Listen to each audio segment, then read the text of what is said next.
Emma was 22 when she met James. Charming, attentive, and everything she thought she wanted.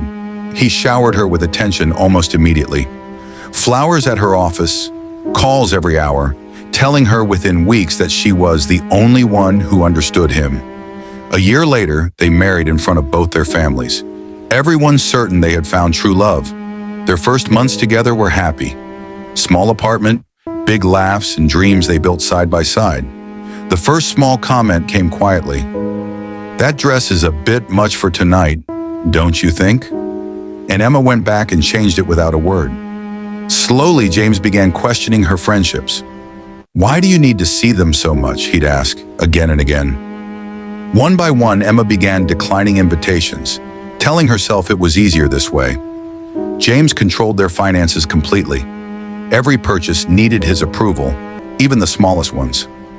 At family dinners, James was warm, funny, the perfect husband. Everyone adored him, and no one saw what happened once the door closed. Her sister Laura pulled her aside in the kitchen and quietly asked, "Are you okay? You seem different." Emma just smiled and said she was fine.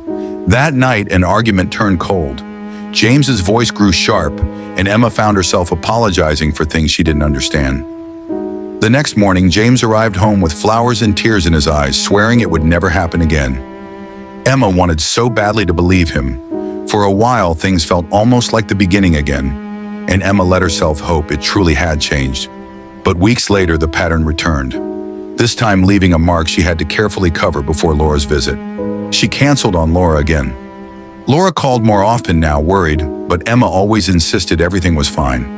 One night, a second argument grew louder and far more frightening than the first. Emma quietly locked herself in the bathroom, her heart pounding so loudly she thought he might hear it. In the quiet of that locked room, she searched the words she'd never let herself type before. Domestic abuse helpline. Late that night, while James slept, she made the call, whispering her story for the very first time. A calm voice on the other end walked her gently through a plan. Where to go, what to bring, and how to leave safely. Over the following days, Emma quietly packed a small bag, hiding it deep in the back of the closet. She sent Laura a message with their old childhood code. "Coffee tomorrow?" The words that always meant something was wrong. That final night, Emma lay awake beside him in the dark, silently gathering the courage for what she was about to do. The next morning, the moment James's car pulled away for work, Emma picked up her bag and walked out the door for the last time.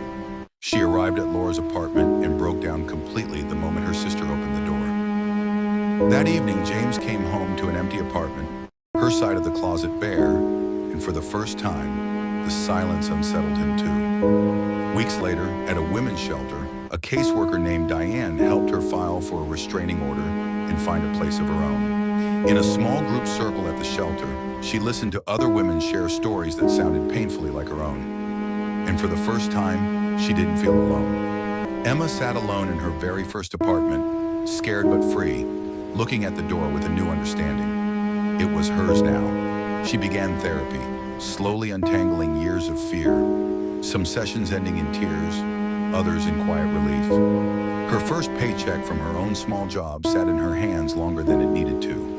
Proof, finally, that she could stand on her own. Months later, she met old friends for coffee again, and for the first time in years, she laughed without watching the door. She started a new job, walking into her first day with a quiet confidence the old Emma never had.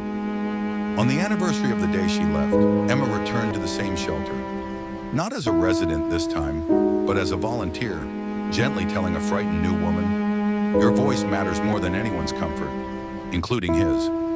Moral: love should never require your silence. Your safety and your voice matter more than anyone else's comfort.